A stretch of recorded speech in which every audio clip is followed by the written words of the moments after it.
So I ignored I still came to church, but I would sleep through church, and I wouldn't read my Bible, and I wouldn't do anything because I was mad because God took granddaddy. So what am I going to do for God? Why would I worship a God that took my only friend, the only person I really truly really like? Granddaddy was my everything, and why would I do something for God that would take that away from me? You know. So I just kind of ignored all that. And then my house burnt down. It's funny, really. My house burnt down March 9th, 2018, a few months after Granddaddy died. And I'd gotten to the point where it was like, I wasn't mad as much as I was just ignoring everything. I'd go to school and I'd sleep through all my classes. And I'd come home and I'd say hey to Granny. I'd ask her how her day was because I wanted to be strong for Granny, because in my mind I was the head of the family now because Granddaddy was gone and I was Granddaddy's right-hand kid. I was right there beside him. So without Granddaddy gone, I had to step up and I had to take care of Granny, and I had to go work in the shop, and I had to go watch that stupid History Channel, and I had to watch the football games without him. I had to watch all the basketball games without him. I had to do all that stuff Granddaddy did because he wasn't there anymore, and I had to be him for Granny. I had to be strong for Granny, and I couldn't let her see me cry, and I couldn't do what I wanted to. I had to do what Granny needed, and it was like that for a while, and I was numb, and I got to the point to where it was like a schedule. It was a repetitive thing. And I did it. Every day I'd get up and I'd go to school and I'd sleep through my classes, and I'd come home and I'd take care of Granny and ask how she was and help her cook supper, do stuff like that. And then I'd go to bed. I wasn't happy. And then house burnt down. Lexi and I, the way the high school's set up, it's like here's this hallway and here's this hallway, and we were both coming out of the hallway at the same time. And I got that red note, and I thought I was in trouble. I was prepared because I had slept through all my classes. I wasn't doing anything. The principals had tried talking to me. They were like, well, I know you're hurting, but you really need to step up and finish your work. And I was like, no, I don't. I don't need this. The only reason I'm still in school is because Granddaddy told me I could do good, and Granddaddy's not here anymore. So why would I want to do good, I didn't have any motivation, so I wasn't worried about it.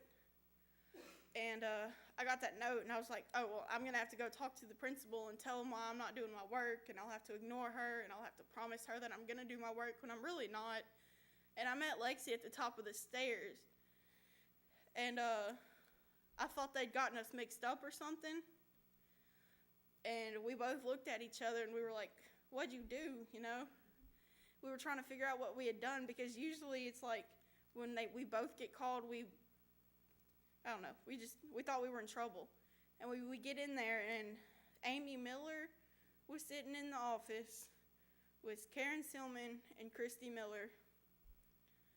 And they told us to sit down, and it was like, well, girls, your house burned down.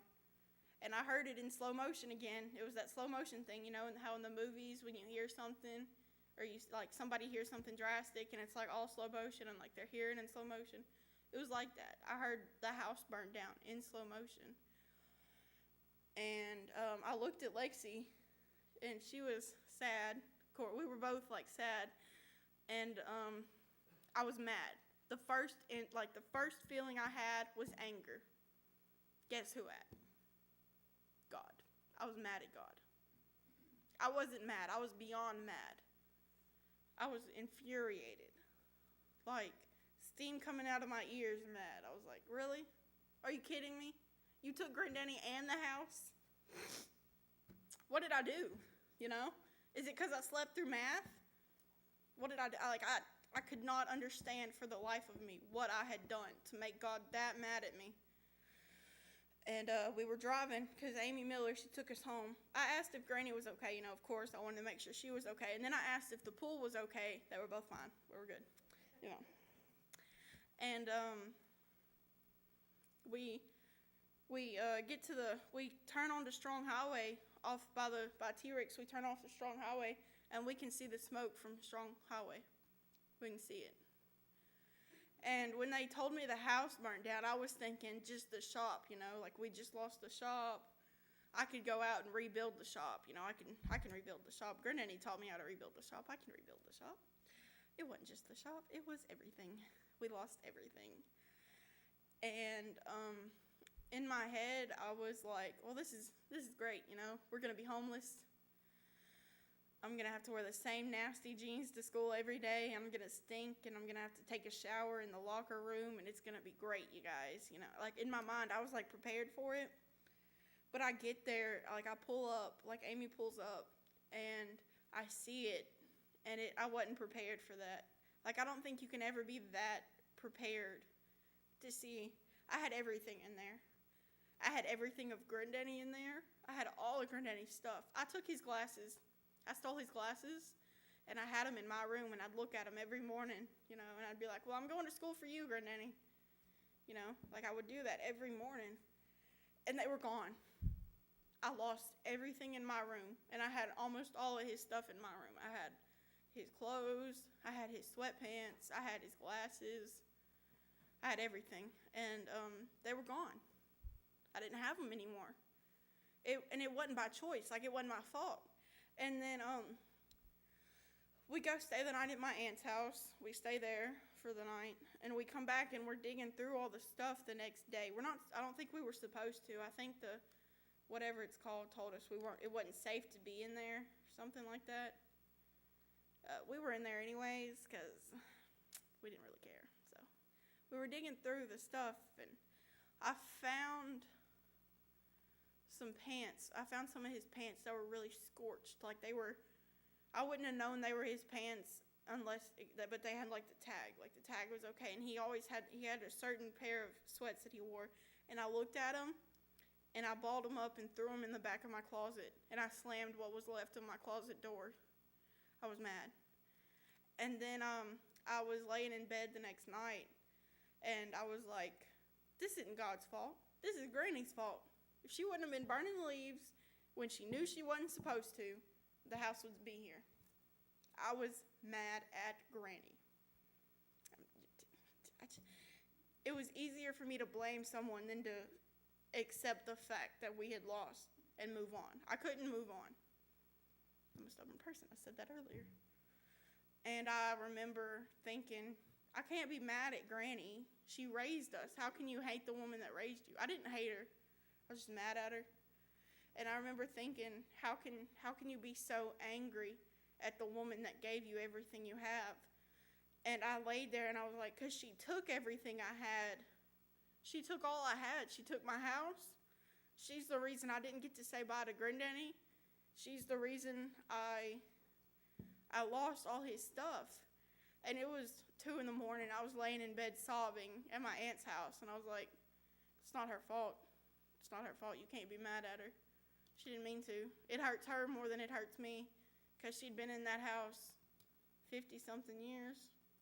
She raised her kids in that house.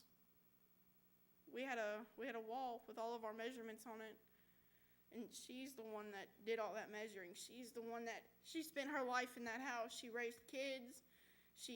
Granddaddy came home from work to that house. That house meant more to her than it would ever mean to me. I was supposed to come home from college to that house, and I'm not going to get to come home from college to that house. And I've gotten over that now. Okay, so after I blamed Granny, I'd gotten over it. I was like, okay, so it's not her fault. Whose fault is it? And my mind went back to God. It's God's fault. It's always God's fault because He controls everything. If He knew the house was going to burn down, why would He let Granny fall asleep? Why would He put the game on and make her hungry and let her cook that sandwich or make that sandwich and go lay down? Why would He let her fall asleep? And why would He make the wind blow? Because He controls everything. It makes sense, right? God lined everything up to where the house was going to burn down. He lined it all up, and I was mad about that, So it was easier to blame God. And so I spent a while mad. And the next night, y'all let us stay at the parsonage. And I remember coming to the parsonage, and me and my mom's and Lexi, we were moving stuff in. Somebody had gotten us a bed, like some people had donated beds and stuff, and my cousins had, like, my Aunt Kay and my cousin Beth, they'd all set up the parsonage for us. They'd gotten us furniture and everything, and we were just moving in some stuff that Beth and Kay didn't do, and it was the last of the stuff, and I don't know why, I looked up, because, I like looking at stars, I guess, and I looked up, and it was the most beautiful night I'd ever seen. Like, the stars looked so pretty, and the moon was so gorgeous. Like, it was, if I had a camera, I would have taken a picture of it. Like, it was the nicest night I'd ever seen. And my mom looked at me, because I stopped everything, and I dropped the bag I was carrying, and I looked up, and my mom was like, "Collie, what are you doing?" And I was like, "I'm thanking God for getting Granny out of that house." Like, I had all this built up anger and a hatred, and it clicked for me that it wasn't God's fault. Like, yes, he let this happen, but he didn't do it to hurt me. He did it to make me stronger. And it took me a long time to realize that, but God doesn't hate, God doesn't hurt, God doesn't do things to tear us down. He does stuff to build us up, and it took me losing my grandfather, losing my best friend, losing my house to realize that God's not bad. I think Granddaddy was... he took Granddaddy to show me how powerful he is, and I brushed it off. Like, I ignored it. Like,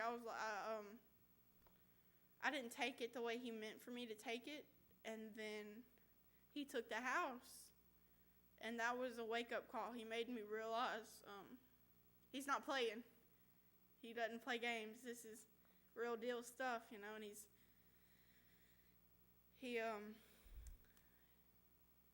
he wanted me to wake up and realize just how strong and powerful he was, and how much he really does love us, and how he could have gotten Granny. He could have taken her, but he didn't. And that was important to me. Because in the beginning, when I first heard the house was burnt down, and like I knew she was okay, I knew God left her for a reason. But in my mind, I was like, well, God only left her because I'm not 18 yet. If they put us in the system or whatever, Lexi and I could get split up. And, I knew God left her for a reason, but I was thinking he left her for the wrong reason. I didn't think God left Granny because he loved me or anything. I thought God didn't take Granny in that house fire because he thought we would, it would just, I don't know what I thought. I was mad. Yeah. And I remember looking at the sky and being, I'm so sorry. I'm so sorry. Please forgive me. I was mad, and I didn't mean any of it. I promise I didn't mean any of it. Please don't take what I said when I was mad to heart. And I was thinking, I deserve the worst.